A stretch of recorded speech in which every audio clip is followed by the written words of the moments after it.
I found the 3 stimulation factor of where each category had a diamond momentum, but it could only be produced, edified, justified, glorified in the exact proper way that God told me to build this ark. If there was one substitute, the entirety of it, the glory in the water, the splendor in the water, the majesty in the crown would all flood out. And then that thought, which was going to become an action of what I was going to do, will become void. And it will be rejected. It will not be accepted. So the pinpoint accuracy that I have, and you have to do this daily to become more accurate at the specific instructions, whether it comes to my finances, whether it comes to where I'm supposed to be working, where I'm not supposed to be working, what I'm not supposed to have on my phone, what I'm supposed to have on my phone, what kind of food if you gotta go to God's throne and ask him every minute detail of when you launch your progression of the fast you're about to do, the economy you're about to create. You have to say, what am I supposed to eat during this time? Where am I supposed to sleep during this time? Should I rent a hotel during this time? Should I even drive my car? Or should I walk? Or should I rent a car? And then the more little minor details you can capture from his voice and write down and center them in the only going to do this, only going to go that way, only going to say right here, then you will begin to build diamond momentum before the throne of your Father. It's as if expansion and increase widen themselves. Yet somehow I seem to be less, or I'm fighting more to an advantageal point. And then I have to fight back, even though it triple folded, 100-folded. But then I went somewhere and it emptied out. Then I recollected it, all to give it all away to another stream. There's this place called the void. Many of us try to escape this place. It's an unknown realm of mystery. But if you begin to find reasonings in this place, seems dark, yet light, illuminated. And if you begin to find, when you travel in the darkness, the unknown inside of you, you won't necessarily hear a voice. You won't hear the ringtone of your Father. You won't even feel joy. It'll just be so unknown. But if you stay in that land long enough and you listen, you will pick up on sounds, you will pick up on vibrations, you will pick up on thoughts, you will pick up on ways, you will pick up on infrastructures, you will pick up on keys that have been hidden from humanity, stored inside of you, not in the volcanoes in the north, not in the Mediterranean Sea, not in the eagle's nest in the far west, not in the North and South Pole, stored inside of you. And if you want to achieve surpassing greatness, the key is to discover greater depths, not to work harder than Michael Jordan, not to have more money than Tiger Woods, not because the world has trained us just to work harder than everybody. That is a slave mentality. It is to discover what is yet to be discovered, and the artifact of knowledge, and the crystal infrastructure that has been frozen and embedded throughout time. Our eyes can perceive, and if we would stop trying to take every bit of nugget and go make money with it, go make a business out of it, and just ponder long enough and see how can this transform people's lives for free, to transform my business, not even how can I increase my sales, how can I actually decrease my sales and give it away for free? How can I take what was freely given to me and freely give it to others? And then if we want to monetize it, we can set up a donation system. But how can I freely give to others what was freely given to me? In between, the reasoning tries to go to the knowledgeable part and infrastructure of the perseverance of the mind. Well, I got to make this brighter. I got to make the resolution higher. I got to make this more critical. I got to make this more divinable. I got to make this more approachable. And so the mind will perceive in the realm of perseverance, and you'll spend hours instead of prayer, instead of worship. You'll spend hours sourcing out an image, studying a way of creative patterns on how you can make the sound variations of your voice not natural, but use different technologies to enhance to a better sound. And this is all good on a technological scale. However, on a natural scale, it is the weakness of your voice that denies and disregards the flesh, where the glory portal of your soul opens up. And it is when you don't have makeup on. So in life, we persevere. I want to be at the highest level of beauty, the highest level of success. But there are 2 spheres that you must learn to operate in. Just temperature-wise, I have times where I keep my AC off, where I learn to enjoy the heat. And then I learned to enjoy the cold. Now, if I value the cold over the heat and I begin to hate the heat and it's too hot and I don't value the sun, which gives life to everything and causes me to sweat and detoxes me, and I only love the cold, I have denied one of the powers of God, one of the hands of God, one of the frequencies of God, and one of the ways that I can make my life in God more powerful. So you always keep two spheres open. To simplify and to make it easy for the mind, we call one a pro and one a minus pro. One where you have your preferences, but you must dispart those preferences into the other sphere. So I have times where I look really handsome, really good when I get my hair cut, when I'm looking good. You know, you got to look good, you got to feel good. But then I let my hair grow out like a barbarian. And I find pleasure there. I find my look good there. So if I keep these two spheres open, I believe in the middle there will be a certain golden symmetry on the electricity of God that I carry. And people will try to pay money to discover, where do I get this from? I think one of the biggest issues is we always have to wait to become successful. We always have to wait to get more money. So the crown is reality. And if you did a job on the left, a job on the right, you picked up 2 shifts the next 3 days. In the center, somehow you increased and manifested. Thought entanglement must yield to virtuous flow enablement. If I wake up, I'll let my voice spread until the saturating and the overlapping of the presence of the Lord empowers, initiates, activates, awakens. So that is the first layer of presence that surrounds my vocals, my voice, my words.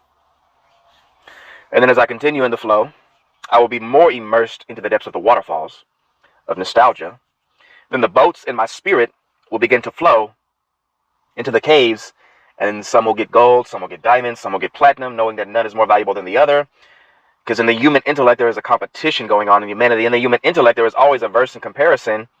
Okay, so why God loves the human race has to go through the most complicated processes of becoming. If you were born as an offspring of angelic DNA, though that's very easy for you without effort to know that you are divine. But when you have an entire infinite brain structure, and there are infinite ways to neglect yourself, there are infinite ways to reject yourself. However, there are infinite ways to define the divine spark. Well, God is able to unify darkness and transcend it into light, in reveal sides of himself and express sides of himself and feel sides of himself that he was never able to do previously. So it's why he's so excited. So when you ever think, because the totality of a thought carries the weight of a presence that's going to either weigh your life down or draw you into the crown, you will have these dark spheres that you cannot escape. The objective is to take the thought and use the thought to escape the darkness and flow to where the visible spectrums of light is. Then all that darkness that you tried so hard to escape will drain, and it will convert into the focus that's taking you into the transcendent light. So in our mind and our conscious, we have many of these dark spheres that we don't know how to escape, and we pray, and we fast, but it's taking the flow of a thought and looking towards the direction further away. Then those dark spheres will become empty and go into the light. Then you will begin to feel the peace of the Lord, the joy of the Lord, the strength of the Lord, the rapids of the Lord, the waves of his presence, the ocean of his love, the diamonds in his eyes. And now you will learn how to escape, and you will learn how to go into the offspring of the ocean shore of the eternal destination that we are all traversing to and flowing to. Now this is where you collect emerald eyes. You never let the eye deceive the heart.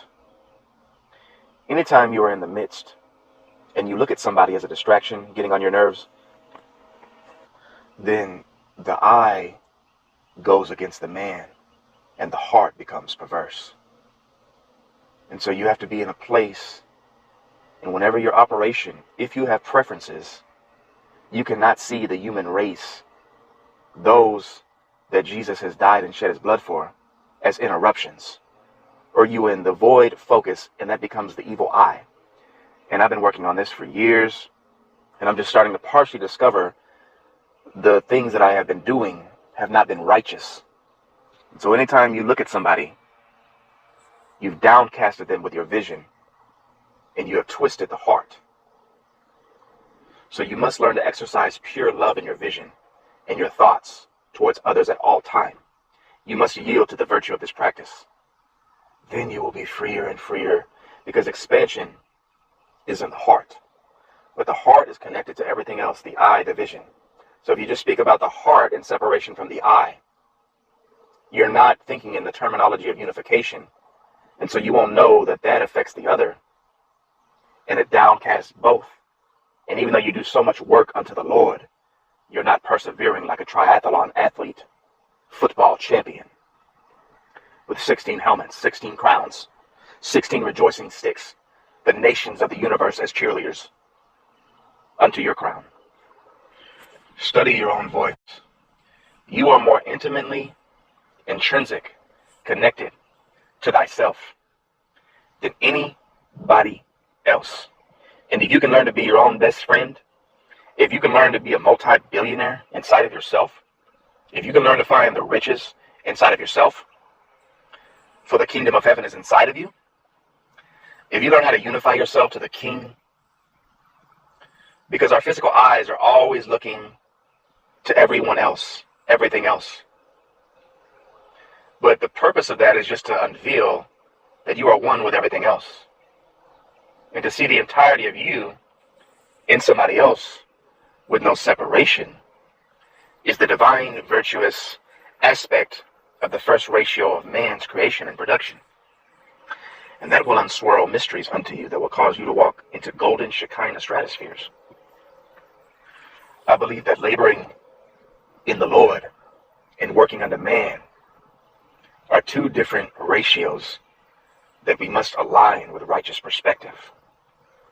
And I believe we spend so much time working under man, thinking that our crown is located there. Our submission and our humility is located there. But it's laboring unto the Lord, the holder of our conscience, where our crown lies, where our reward lies. We always look to the things that God gives unto us as our identity, as our structure, as our support system.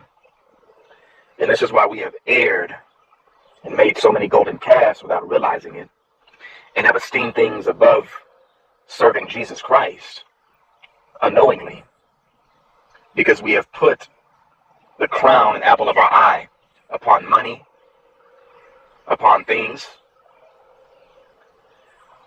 And the reason why life can be so complex, because for 3 hours you could be so on point with God. You go home, step out of the structure, you're lusting. How in the world were you so on point in God? And then 5 minutes, you step out of that, all these negative thoughts. So there are so many quickening transitions that occur in this life, in this time frame. And you have to be a being of structure. You have to learn to sit back and understand the timings, know your weaknesses, know your friends, and have things pre-planned and laid out.